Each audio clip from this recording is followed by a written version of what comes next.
Hey, hi and welcome back. So in previous video, we were left with the reset pin. So we will complete the connection of reset pin first in this video and later we will complete the rest of the connections. Okay. So now let's start with this video. So where is reset pin? This is basically reset pin and it's connected here. Along with that, the connection is coming. Alright, so the connection is not coming here. Alright, so we have to connect this point and this point is actually connected to this point. Okay. So I will just maximize this one. Now here what we will do, straight away from here, we will actually go to the bottom layer. So let's go to the top layer and later we can actually, okay. Now here if you see, I'm actually trying to go through this path, but the eagle is actually restricting me because this path is actually a clearance path.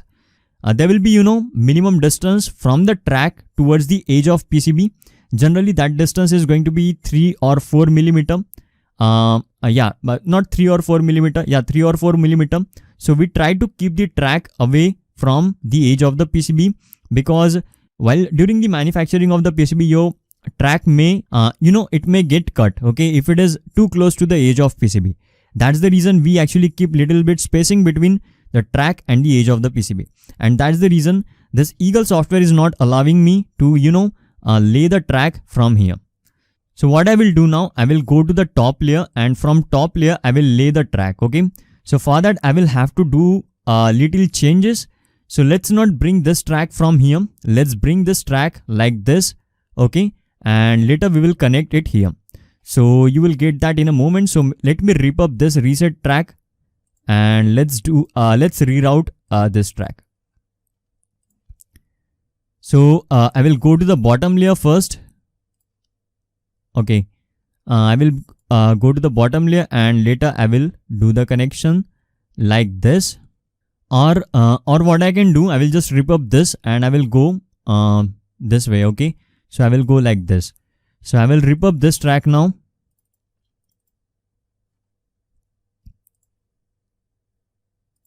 So I will go like this. Okay. So I will go to the bottom layer, top layer here. So for that, first of all, let me go to the top layer and okay, I can't go to the top layer here because this particular SCK track will actually come in between. So I will just first of all, let me rip up this track, reset track. It's of no use to us. And later, I will just bring this track here and later, okay, what I will do, I will lay the track like this. You can actually do a bit. Okay, so from here, there is a problem. I can't go like this. So there are a lot of problems here.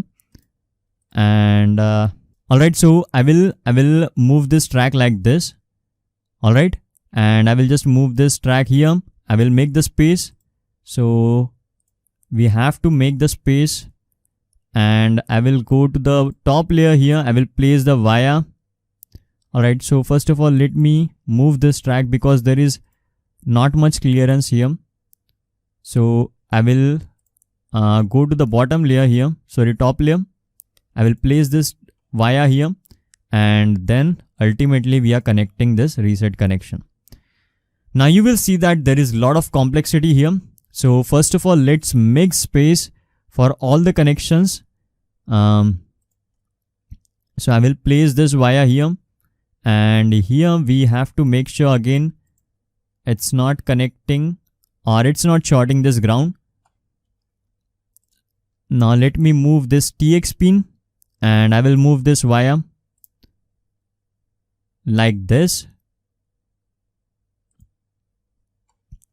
I will just move this motor 2 in pin like this. I will move all these tracks now, not pin, tracks, and I will make the appropriate space for all the tracks. Okay, fine.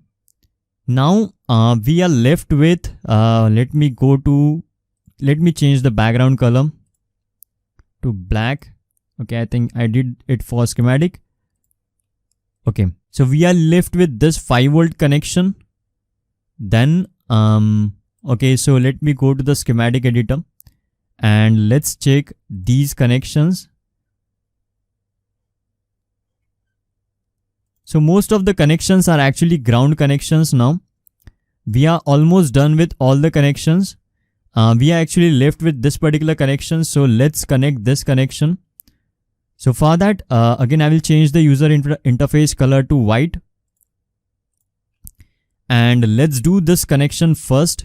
So first of all, I will rip up this connection, and later I'm just going to lay the track through this gap, and later we can directly connect here. We don't have to go to the bottom layer. All right. So here again, I will have to make some space for this particular track. So let's move this debug track, debug TX line like this. I will move this wire like this. All right. And we can go like this. All right. And then I will move this reset track like this. So this is actually the fair connection.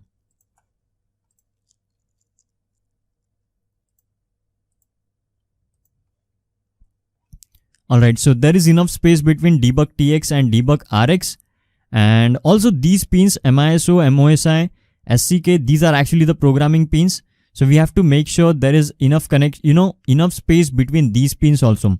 So if you want, you can actually move these motor enable pins, but there should be enough space between this MISO, MOSI, because when we will program the controller, the signal which will be traveling from these pins MISO, MOSI, SCK, they will be of 2 MHz, okay, 2 or 4 MHz.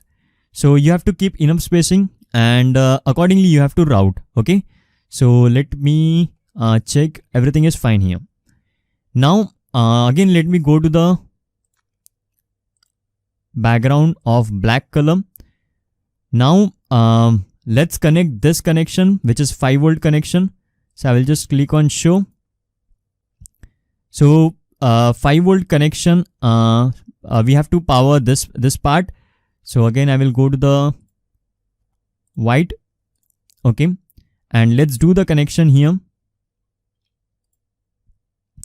So again, this particular IC is actually not going to drain much current. It's going to be less than 100 milliampere, right? So we can go for a track width of 100 mil. So I'm just going to select the grid as grid unit as mil, and then I will do the connection here like this. I will go to the bottom layer, and later again I will go to the top layer,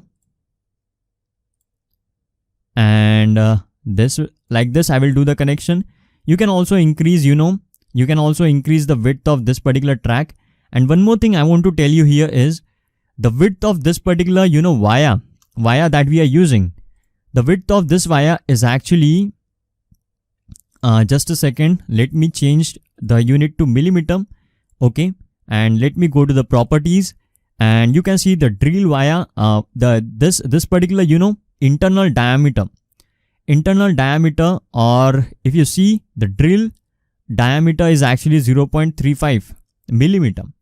So this wire is actually capable of passing 1 amperes of current. Okay, again there is a calculator for the wire, and in the wires calculator you can check how much current this particular wire can pass.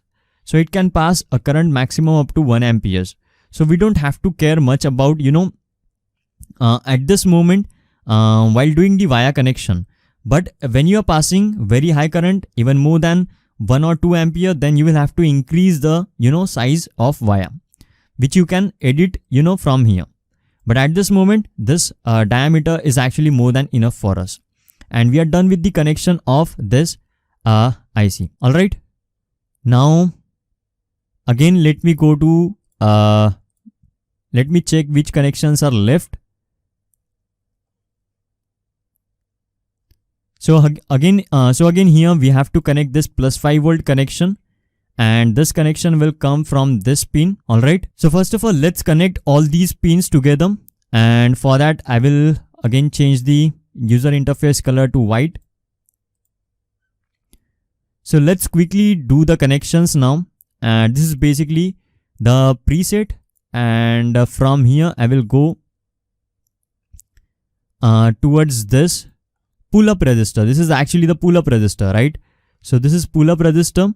Then from this resistor, the connection is going towards this switch. So you can do this connection or you can connect it in a better way. I'm going to provide you, the proper layout which you can use when you will create the layout as a reference. And after that, this connection I will do directly like this. And now we are just left with this, so I can connect this directly here. Okay, so it's a track width of 10 mil. It's fine. Now most of the connections that we are left with are basically the ground connection. So let me go to the user interface and let me change the color to black. And let me click on show. And you can see all these connections are just the ground connection. I'm just checking whether if there is any connection other than the ground connection. So we are just left with all the ground connection now, and we are not left with any signal connection. Okay, so with this we have completed the connections of all the signals on our hardware. So you have to always remember two things. You have to remember the track width, what track width should be used, for a particular connection, and the track width will be decided by the current which is going to flow through that particular track. Then the second thing is the distance between the tracks. Okay, so you have to check whether the signal, what kind of signal it is. Either it is just on-off signal, or it is a high frequency signal. Not high frequency, but the signal which is going to pass through that particular pin, whether it's a switching signal or not. Okay, and what's basically the frequency of that signal. And considering that, you have to provide enough isolation between, like we did in case of RxTX. In the same way, we did it in case of MOSI, MISO, SCK, okay, these tracks. So you need to place these tracks at a, appropriate distance. Okay, the purpose here is we don't want the track which is around that particular track to influence, the signal, or we don't want any kind of coupling between those two signals. Okay, that's the reason we are actually we are providing enough separation between the tracks. Alright, so we are done with all the connections, and now we are just left with the ground connections. Okay, so in next video, we will connect all the ground connections on our hardware, and also I will show you how to connect those ground connections using the polygon. Okay, so I will see you in the next video now.